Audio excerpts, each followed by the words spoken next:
किस थाने में आप रिपोर्ट करने गई थी? जब गिरवाई थाने गई तो वो कहने लगे जब चोट आएगी, हमला होगा, खून निकलेगा तब एफआईआर होगी। आपकी रिपोर्ट किस बाबत है? 376 की रिपोर्ट करवाई। ओहो। उन्होंने फिर से मुझसे साइन करवा लिए कि साइन करो, नहीं करोगी तो तुम्हारा एक छोटा भाई है 4 बहनों पे, उसे मार डालेंगे। तो मैंने साइन कर दिया। फिर जब कोर्ट ने वो खारिज कर दिया तो वो फिर से परेशान करने लगे हमें। कभी कभी घर पर आ जाते हैं रात में, दिन में मेरे साथ बदतमीजी करते हैं। मेरा स्कूल पढ़ाना भी तो क्या करते हैं आप? मैं स्कूल में बच्चों को पढ़ाने जाती हूँ। टीचर हैं आप? कहाँ पर? गोल्डन वैली स्कूल है, प्राइवेट स्कूल, इसमें बच्चों को पढ़ाने जाती हूँ। ग्वालियर में स्कूल है? गोल्डन वैली ग्वालियर का है, ग्वालियर में है ना। तो किस थाने में आप रिपोर्ट करने गई थी? पहले मैं माधवन थाने में गई तो उन्होंने मुझे गिरवाई थाने भेजा। फिर गिरवाई थाने वालों ने पड़ाव थाने भेजा। फिर पड़ाव थाने वालों ने भोड़ापुर भेजा। फिर भोड़ापुर वालों ने फिर पड़ाव थाने भेजा। ऐसे 1 महीने तक मुझे घुमाते रहे। आपकी रिपोर्ट किस बाबत है?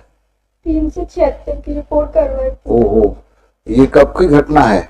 1 महीने पहले गई थी मैं एफआईआर लिखवाने, पर वो मैडम ने एफआईआर नहीं लिखी मेरी और मेरे साथ मारपीट करने लगी। उसके बाद मैं रोते रोते एसपी ऑफिस गई और उसके बाद में ना उन्होंने एसपी के आदेश से मेरी एफआईआर हो गई। फिर भी वो मुझे रात में बोलने लगी 8 बजे कि तुम एफआईआर अभी भी करवाना चाहती हो, इतनी मार खा के तुम्हारी अकल ठिकाने नहीं आई। ऐसे फालतू फालतू बोलने लगी। मेरे जीजा जी मेरे साथ थे तो एफआईआर हो गई। फिर सुबह फिर वो डराने लगी। जब 164 के बयान देने गई तो आरोपी के घर वाले और मैं और मेरे जीजा थे पर उन्होंने फिर से मुझसे साइन करवा लिए कि साइन करो, नहीं करोगी तो तुम्हारा एक छोटा भाई है 4 बहनों पे, उसे मार डालेंगे। तो मैंने साइन कर दिया। फिर जब कोर्ट ने वो खारिज कर दिया तो वो फिर से परेशान करने लगे हमें। कभी कभी घर पर आ जाते हैं रात में, दिन में मेरे साथ बदतमीजी करते हैं। मेरा स्कूल पढ़ाना भी बंद करवा दिया उन्होंने। अब मैं घर पर बैठी हूँ, कहीं नहीं जा सकती।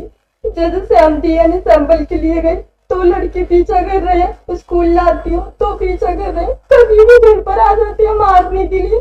जब गिरवाई थाने गई तो वो कहने लगे जब चोट आएगी, हमला होगा, खून निकलेगा तब एफआईआर होगी। जब वो चाटे मारते हैं और संजीदा मैम तो इतनी बेकार है, मुझे पैदल चलाने लगी। भोड़ापुर थाने से पड़ाव तक पैदल ही ले गई। दिन में घुमाने लगी जैसे कि धूप निकल रही और मुझे इस तरीके से ले जाने लगी और कहने लगी अगर तेरी अकल ठिकाने अब नहीं आई सीएम हेल्पलाइन तो मैंने शिकायत कर दी थी, उसे वापस नहीं लिया तो भिंडी तक ले जाऊंगी तुझे, ऐसे बोलने लगी। फिर मैं रोने लगी। मैंने कहा मुझे घर जाने दो, नहीं जाने दे रही। फिर मैंने अपनी एडवोकेट से बात की कि मैडम इनको समझा दो, ये मान नहीं रही। फिर उन्होंने बात की टीआई सर से। फिर मुझे 8 बजे घर छोड़ा गया।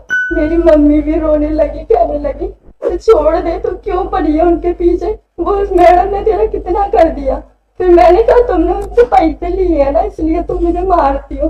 तो कहने लगी तू दे दे पैसे, फरियादी पार्टी भी पैसे दे दी, तू दे दे तो मैं उसे गिरफ्तार कर लूंगी, ऐसे बोलने लगी।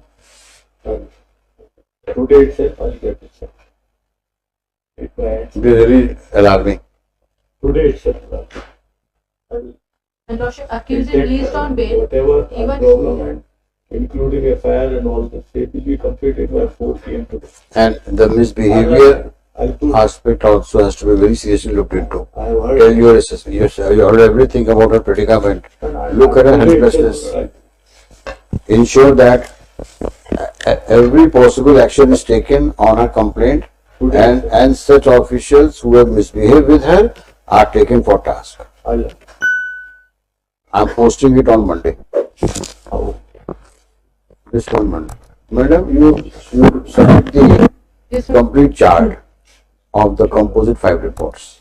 So I will not pass any order today. I will only say put up on Monday. You can.